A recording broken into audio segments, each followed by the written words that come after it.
حسين حسين حسين حسين يا ابو فاضل يا عباس ضعني الهواشم وصل في كربلاء نزلوها للصبوح يمهم فيها ابن النبي. اعوذ باللہ من الشیطان الرجیم. بسم اللہ الرحمن الرحیم.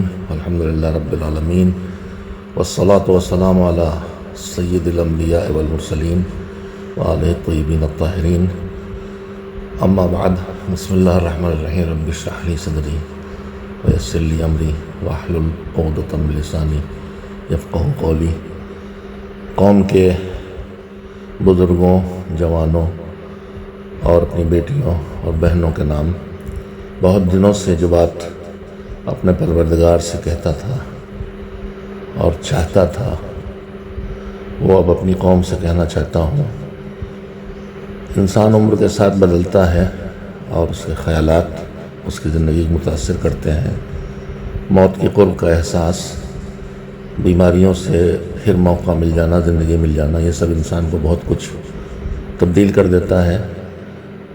میں اب عمر کی اس منزل پہنچ گیا ہوں کہ موت کسی وقت بھی آ سکتی ہے. مجھ سے بہت کم عمر کے لوگ دنیا سے روز اٹھ رہے ہیں. ہر آدمی کو اپنی آخرت کی فکر ہونا چاہیے. ہماری زندگی میں جو کچھ گزر گیا ہے وہ بہرحال اگر عدل سے کام لیا جائے تو نجات ممکن نہیں ہے. فضل خدا کے علاوہ کسی چیز کی امید نہیں ہے. اب میں نے اپنی زندگی کے اہداف میں ایک ہدف یہ بنایا ہے کہ یہاں ہم معاف کریں تاکہ وہاں وہ معاف کر دیں. ماضی میں مراحل سے گزرا ہوں. کہیں مجھ سے ذاتی طور پر لوگوں کی ناراضگی ہے، کہیں تنظیمی اور اداری مسائل ہیں، کہیں فکری اور نظریاتی مسائل ہیں. میں نے برسوں پہلے یہ مہم شروع کی تھی کہ جہاں جہاں لوگ کسی وجہ سے دور ہیں یا غلط فہمی، میرے حساب سے غلط فہمی کا شکار ہیں، اپنے خیال میں وہ سچائی کا عقیدہ رکھتے ہیں، ان سے مل کے ان کی غلط فہمی دور کروں. اللہ نے اس مہم میں بہت کامیابی دی اور بہت لوگ جو دور ہو گئے تھے بلا وجہ نزدیک آ گئے. اور میں یہ بھی عرض کرنا چاہتا ہوں کہ اس وقت ہم سب کی سب سے پہلی ضرورت ہے مومن سے فاصلے ختم کرے. میں ایک جملہ کہتا ہوں کہ اتحاد بین المسلمین ہماری بہت بڑی ضرورت ہے. اس کو بہت بڑے لوگوں نے شروع کیا ہے اور اس میں کامیابی حاصل کی ہے. اس سے پہلی ضرورت مومنین کے درمیان، میں لفظ اتحاد نہیں بولتا، میرے بس کی بات نہیں ہے، لیکن کم سے کم تقریب بین المومنین، مومنین کے درمیان قربت پیدا کی جا سکتی، دوریاں گھٹائی جا سکتی ہیں. اور میں نے اپنے تجربے کی بنیاد پر یہ کہہ سکتا ہوں نعرہ ایجاد کیا ہے کہ دوریاں گھٹاؤ، بدگمانیاں ہٹاؤ. بدگمانیاں ہٹیں گی تو دوریاں خود بخود گھٹیں گی، اور دوریاں گھٹیں گی تو بدگمانیاں خود بخود ہٹیں گی. بہت سی بدگمانیاں صرف دوریوں کی وجہ سے ہیں اور بہت سی دوریاں صرف بدگمانیوں کی وجہ سے ہیں. یہ میرا ذاتی تجربہ بھی ہے. بہرحال اس وقت لمبی کہانی داستان نہیں کہنا چاہتا. میں کہنا چاہتا ہوں بھی میں نے احترام منبر مہم اپنے تمام بہت سے ہم فکر احباب جو شعراء میں بھی ہیں، دانشوروں میں بھی ہیں، علماء میں بھی ہیں، ذاکرین میں بھی ہیں، ہر صنف اصناف شیعہ میں موجود ہیں، ان سے مشورے کے بعد یہ مہم شروع کی اور سب کے تعاون کے ساتھ شروع کی. اور اب میں جو کچھ عرض کر رہا ہوں یا عرض کر چکا ہوں، میں اپنے والد کو حاضر و ناظر اور شاہد مانتا ہوں اور اپنے آزاد جوارے کو بھی شاہد مانتا ہوں. میری یہ زبان بھی میرے خلاف گواہی ہوگی اگر میں غلط بیانی کروں، اور اگر میں مکر اور ریاکاری یا فریب کاری کر رہا ہوں تو میرا دل اور دماغ مالک کے پاس میرے اس بات کے خلاف گواہی دے گا. میں اللہ کو شاہد بنا کے کہتا ہوں کہ میں پوری کوشش اس بات کی کر رہا ہوں کہ میرے دل میں کسی کا کینہ باقی نہ رہ جائے، کسی مومن کا کینہ باقی نہ رہ جائے، کسی مومن سے بغض باقی نہ رہ جائے. اور یہی مہم میں نے دوسروں کے لیے شروع کی ہے. دعائے مکارم الاخلاق میں سید سجاد کی دعاؤں میں ایک دعا یہ ہے کہ پروردگار جن دلوں میں میرے لیے کینہ اور بغض اور نفرت ہے اس کو مودت سے بدل دے، مودت سے بدل دے، بے غرض محبت سے بدل دے. میں دوسروں سے محبت کروں گا، کینے نکالوں گا تو انشاءاللہ دوسروں کا دل بھی میرے لیے صاف ہوگا. اور یہی پہچان بھی بتائی گئی ہے کہ تم اگر یہ دیکھنا چاہتے ہو کہ کسی کا دل تمہارے لیے صاف ہے کہ نہیں تو تم دیکھو گے اس کا دل تمہارے لیے صاف ہے کہ نہیں. احترام منبر مہم شروع کی، بدگمانیاں آ گئیں. کسی نے کہا کہ یہ تنظیم والے ہیں، فضائل گھٹانے کے لیے آ رہے ہیں، فضائل روکنے کے لیے آ رہے ہیں. اب یہ بدگمانی کے علاوہ کچھ نہیں ہے. ہم تنظیم والے ہوں یا کوئی ہوں، فضائل اہل بیت سے الگ جا کے ہم جی نہیں سکتے ہیں، اس لیے کہ اللہ نے انہیں فضائل سے نوازا، اور انہیں فضائل کی کشش نے ہمیں ان کی محبت کا اسیر کیا ہے۔ ان کی محبت ان کے فضائل کی وجہ سے ہے، ان کے فضائل کو چھوڑ کے ہم شیعہ نہیں رہ سکتے۔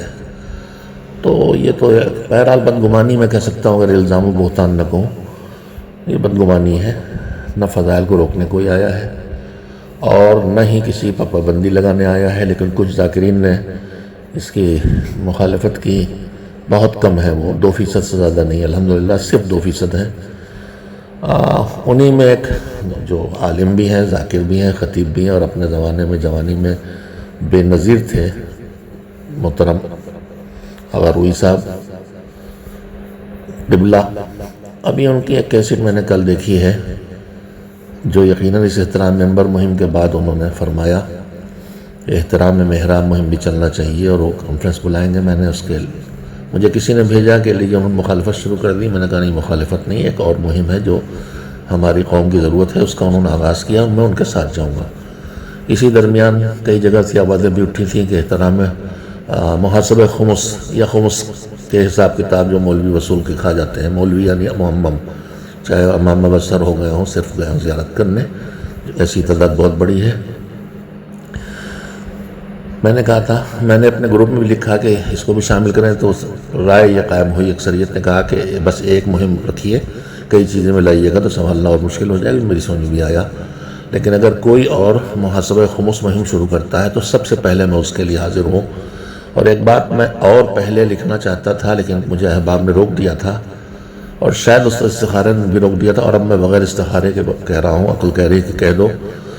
ہم مولویوں پر بہت الزام ہے کہ ہم قوم کا مال کھا کے اپنی پراپرٹی بنا رہے ہیں، تو میں یہ چاہتا ہوں، میں تیار ہوں اور بسم اللہ کر دوں گا انشاءاللہ کسی دن بھی، کہ جیسے M L A M P ہوتا ہے تو اسے اپنی پراپرٹی کو بتانا ہوتا ہے کہ میرے پاس کتنی پراپرٹی ہے، میرے کتنے پیسوں کا مالک ہوں، ڈکلیریشن دینا ہوتا ہے۔ ہم ڈکلیریشن فارم بھرنے کے لیے تیار ہیں، جو حضرات جس طرح کے ڈکلیریشن فارم چاہیں ہمارے لیے تیار کر دیں۔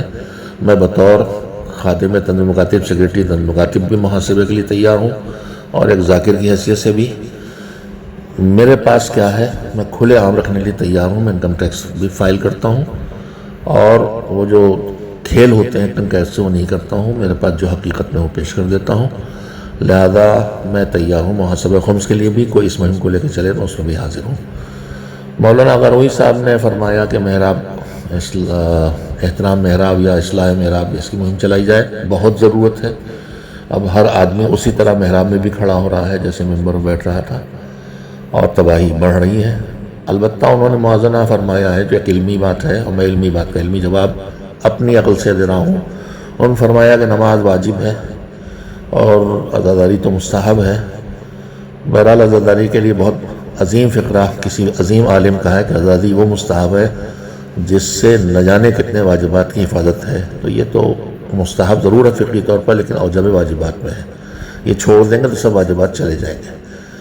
اور لیکن انہوں نے فرمایا کہ واجب ہے، پہلے اس کی حفاظت کیجیے، بے شک حفاظت کیجیے۔ لیکن میں اتنا کہنا چاہتا ہوں اپنے برادر معظم سے بھی کہ مسجد میں محراب میں اگر غلط آدمی کھڑے ہو کے نماز پڑھ رہا ہے اور پیچھے پڑھ رہے ہیں، تو زیادہ سے زیادہ پیچھے والوں کی، اگر نماز باطل ہوگی، ہمیشہ باطل بھی نہیں ہوتی، فقہی مسائل ہے، باطل بھی ہوگی تو ایک نماز باطل ہوگی، ایک آدمی یا 10 کی یا 100 کی یا 1000 کی۔ لیکن ممبر سے اگر کوئی بات شعر یا خطابت کی شکل میں غلط چلی گئی تو اس سے نظریات بدلیں گے، اس سے افکار بدلیں گے، اس سے زندگیاں بدلیں گی۔ خوف خدا کسی دل سے نکلے گا، کسی دل سے خوف آخرت نکلے گا، کوئی اپنے جہنم کا خوف اس کے دل سے نکل جائے گا۔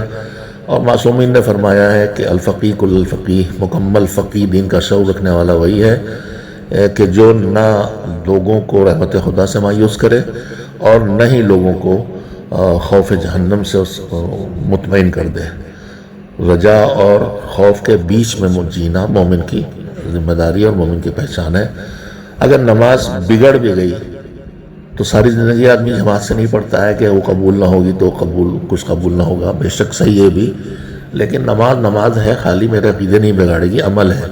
مگر مجلس بگڑی اگر، ممبر بگڑا اگر، تو عقیدے بگاڑے گا، اور ہو رہا ہے، اس وقت بہت بری طرح سے ہو رہا ہے۔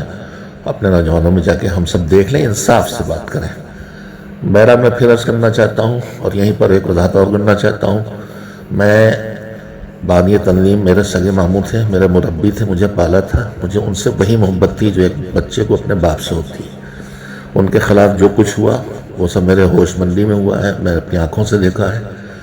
میں ان لوگوں سے نفرت کرتا تھا جنہوں نے بانی تنظیم کو ستایا تھا، لیکن جب اللہ نے شعور دیا تو مجھے پتہ چلا کہ یہ درست نہیں ہے، یہ جائز نہیں ہے، مومن کے لیے کینہ رکھنا درست نہیں ہے۔ پھر خود برادر معظم آغا روئی صاحب نے 2 مرتبہ بزرگواری فرمائی۔ ایک مرتبہ میری نوجوانی میں انہوں نے پیغام بھجوایا کہ میں نے جو کچھ کیا ہے سلوک غلام عسکری صاحب کے ساتھ، اب وہ ثبوت مانگے تو میرے لیے مشکل ہو جائے گا کہ کیا لایا تھا پیغام کیسے۔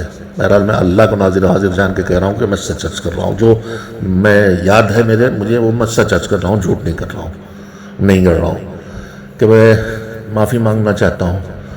تو میں نے ان کو جواب دیا تھا کہ مجھ سے کیا معافی مانگنا، غلام عسکری اللہ مقامہ کے خلاف جو کچھ جس ممبر سے انہوں نے کہا تھا اسی ممبر سے اس کی تردید کر دیں، بات ختم ہو جائے گی۔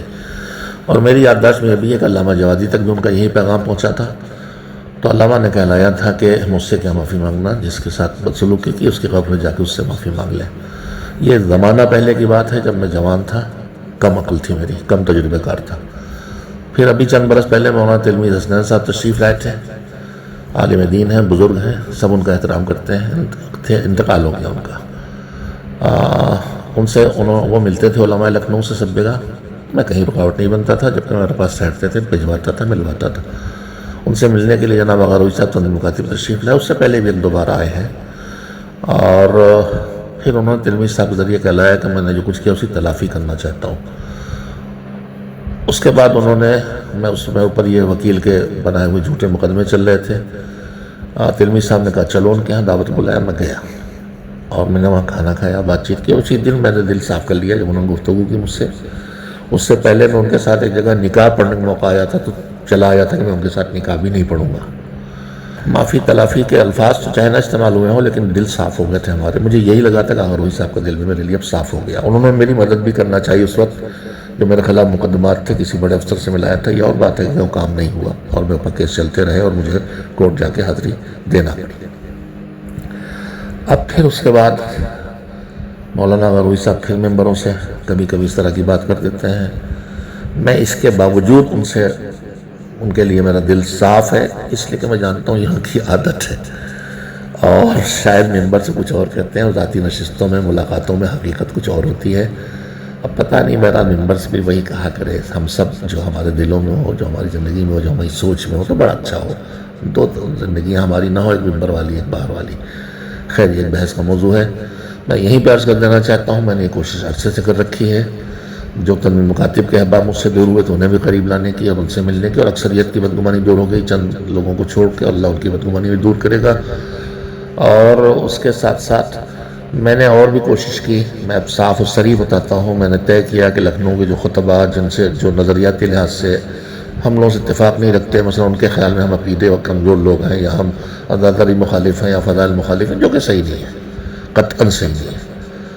اگر ہم مخالف ہیں تو جو نسلیں ہم تنظیم مخالف تیار کر رہے ہیں وہاں جا کے دیکھ لیجیے، الف سے اللہ، تے سے تعدیہ، ذات سے ذریعہ، عین سے علم، جیم سے جرما، سین سے صدقہ سکھا رہے ہیں۔ ہم 2 جملوں میں کہتے ہیں وہ تیار کر رہے ہیں مومن کے، جس کے سینے پہ ماتم کے نشان ہو، جس کے نشانی پہ سجدے کا نشان ہو، اور نسلیں تیار ہو رہی ہے الحمدللہ۔ خیر اس سلسلے میں نے جناب نیسم زیدی صاحب سے بات کی کہ بھائی ہم لوگ ملیں، مومن ہے۔ ایک مرتبہ ان کا میری ملاقات ہو گئی تھی ایک ٹرین پر عالم گڑھ سے آتے ہوئے، بیٹھ کے ساتھ بات کی، اس سے پہلے بات بھی نہیں ہوتی تھی ہمارے درمیان، حادثات بہت گزرے، ان کو نہیں دہرانا ہے کہ کیوں نہیں بات ہوتی تھی۔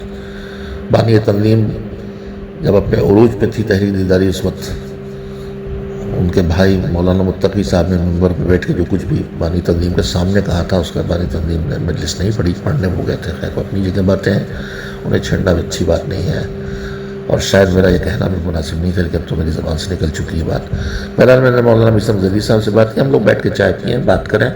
میں نے شاید یہ جملہ کہا تھا کہ آپ میرے ساتھ چائے پئیں، چاہے مجھے برا بھلا کہیں، یا میں بیٹھ کے ساتھ آپ کی چائے پیوں، چاہے آپ کو میں کچھ بھی کہوں۔ خیر ہم لوگ ملے بھی تھے، پھر وہ بیمار ہو گئے۔ پھر میں نے مولانا عباس ارشاد صاحب سے بات کی، ملاقات کوشش کی، انہیں ہر پروگرام میں تک بلاتا رہا ہوں، وعدہ کر کے گریز کرتے رہے۔ میں یہ لفظ جان بوجھ کے بول رہا ہوں، گریز کرتے رہے۔ ابھی میں نے ذاکری کے تربیت میں ہر طبقے فکر کے خطیب اور ذاکر کو جو خوش سلیقہ تھا اور آدھا ممبر کو تہذیب ممبر سے واقف اور عامل تھا اس پر، اس کو بلانے کی کوشش کی۔ البتہ جو بہت دور تھے انہیں نہیں بلایا، اس لیے کہ بہت کرایہ خرچ ہوتا ہے، جو کفایت شہری کے خلاف تھا ہماری، اور بہت فراوانی سے لوگ آئے تھے ماشاءاللہ، لیکن پوری کوشش باوجود اب ناصر شاہ صاحب تشریف نہیں لائے۔ آگے کے لیے پھر انہوں نے وعدہ کیا، میں مایوس نہیں ہوں۔ میں یہ باتیں سب اس لیے کہہ دی ہیں کہ میں کس لمحے مجھے موت آ جائے گی مجھے نہیں پتا، اور کس کو آ جائے کسی کو نہیں پتا ہے۔ سب کو یہ بات سوچنا چاہیے، اور حالات بہت برے ہیں، جنگ احزاب ہمارے خلاف ہے، ہمارے آپس میں لڑنے کا اب کبھی زمانہ نہیں تھا، بالکل زمانہ نہیں ہے، ہمیں ایک ہونا چاہیے، ملنا چاہیے۔